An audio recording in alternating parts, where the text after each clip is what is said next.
kantong bisnis Anas Grup Permai.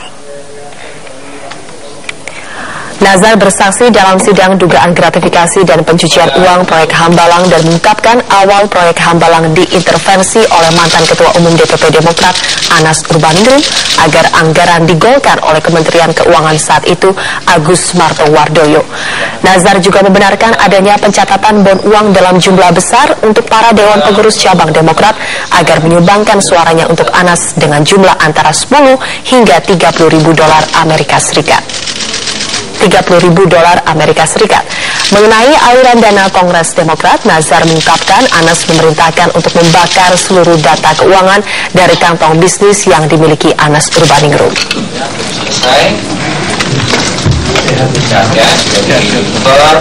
Mantan Bendahara Umum Partai Demokrat Muhammad Nazarudin mengaku pernah ditegur oleh Ibu Negara Ani Yudhoyono melalui pesan singkat karena terdapat vendor perbaikan Universitas Negeri Malang yang protes lantaran belum dibayar oleh Direktur Pemasaran Grup Permai Mindo Rosalina Manulang. Ya waktu itu SMS-nya seperti itu, terus Mas Anas manggil saya panggil Rosa.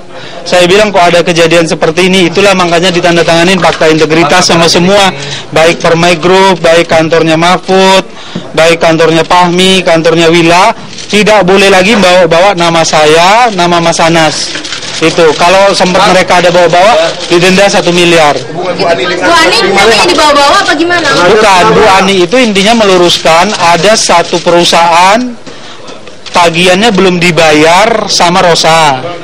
Rosa ini tagihannya belum dibayar, bawa-bawa nama Mas Anas. Kenapa belum dibayar? Bu Ani intinya meng-SMS itu tolong dikirkan, jangan sampai kemana-mana atau ribut ke media gitu. Bu Ani nggak ada hubungannya, intinya menegur Mas Anas. Sampai segitunya apakah ada kedekatan Bu Ani sama Anas? Iya. Intinya Bu Ani hanya meneruskan, mungkin ada laporan yang biasa kan ada SBY Center, ada Bu Ani Center, kan banyak laporan dari masyarakat itu diteruskan. Vendor itu siapa? Yang belum tagihannya belum dibayar itu siapa? Saya vendornya lupa, tapi lebih teknisnya begini. Pejabat di sini juga? Pejabat juga bukan? Oh bukan, di Malang. Pejabat di Malang maksudnya bukan? Bukan, perusahaan supplier yang menyuplai barang ke Rosa, tapi supplier itu belum dilunasi. Itu intinya. Saya PT-nya lupa, mungkin yang menang kalau nggak salah Universitas Negeri Malang itu Bona Romosari tadi yang ditanya. Beralih ke informasi lain, selain kesulitan BBM, ternyata warga 9 desa juga mengalami kesulitan mendapatkan air bersih. Apa yang terjadi? Informasi selengkapnya sudah kami rangkai bersama 8 berita lainnya dalam Top of the Top malam ini. Kebakaran melanda 3 rumah warga di kawasan Jalan Pagarsih, Kota Bandung. Sulitnya menembus lokasi kebakaran dan angin kencang menyebabkan api membesar dengan cepat. Satu bayi berusia 8 bulan yang sedang tertidur menjadi korban dalam kebakaran ini. Api baru berhasil dipadamkan 1 jam kemudian dengan bantuan 10 mobil unit damkar. Selain langkanya BBM bersubsidi, ternyata warga 9 desa di daerah lereng Gunung Api Selamat harus menderita kelangkaan air bersih. Warga terpaksa mengantri panjang demi mendapatkan air bersih yang baru diantarkan 2 atau 3 kali dalam seminggu. Petugas Satpol PP Kabupaten Mojokerto, Jawa Timur menyegel puluhan tower sejumlah provider karena tidak mengantongi izin pendirian maupun operasional. Selain itu, letak pendirian tower yang berdekatan dengan lokasi permukiman dianggap menyalahi aturan. Karena penyalahgunaan izin ini, Pemda Mojokerto mengaku mengalami kerugian hingga miliaran rupiah. Setelah sempat bertahan selama 5 hari pasca operasi pemisahan, bayi kembar siam Aldi Putra Pratama akhirnya meninggal di RSUD Dr. Sutomo, Surabaya. Aldi diketahui mengalami kelainan jantung yang kompleks dan berakibat pada gagal fungsi organ. Aldi meninggal menyusul kakak kembarnya Aldo yang sudah lebih dulu meninggal pada hari Kamis lalu. Pihak orang tua mengaku sudah ikhlas atas kepergian kedua anak kembar mereka. Pembentukan panitia seleksi pimpinan KPK melalui izin Menkumham Amir Syamsuddin menimbulkan kekhawatiran di kalangan institusi pemberantasan korupsi. Hal ini dikarenakan 5 pimpinan KPK yang ada saat ini sudah dianggap kombinasi yang terbaik. Wakil Ketua KPK Bambang Wijoyanto mengkhawatirkan penggantian ini bisa berimbas pada ritme kinerja KPK yang sudah solid.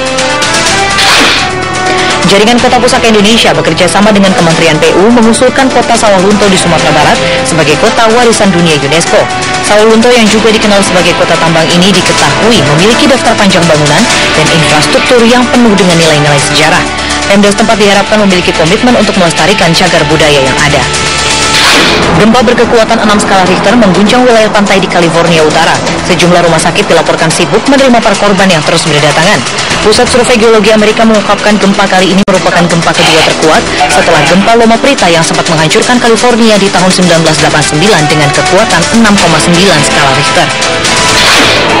Kelompok milisi pro-Rusia di kota Donetsk yang melawan pemerintah Ukraina mengarak puluhan tahanan mereka bersamaan dengan dilaksanakannya peringatan Hari Kemerdekaan Ukraina di ibu kota Kiev. Tahanan yang sebagian besar merupakan prajurit Ukraina yang kalah dalam perang ini dihujat oleh para warga sipil pro-Rusia di Donetsk. Dalam perkembangan terbaru, pasukan Ukraina diketahui sudah menguasai sejumlah titik dan mengepung wilayah timur kota Luhansk dan Donetsk. Jenderal Prayut Chan-o-cha, Menteri Pertahanan sekaligus pemimpin kudeta Thailand, kini secara resmi diajukan sebagai Perdana Menteri baru oleh Raja Bhumibol. Jenderal Chan-o-cha terpilih pasca mengambil alih pemerintahan tanpa pertumpahan darah dari tangan Yingluck Shinawatra. Meski menjabat sebagai Perdana Menteri, Jenderal Chan-o-cha akan tetap memimpin junta militer seiring dengan semakin bertambahnya kekuasaan militer di Thailand.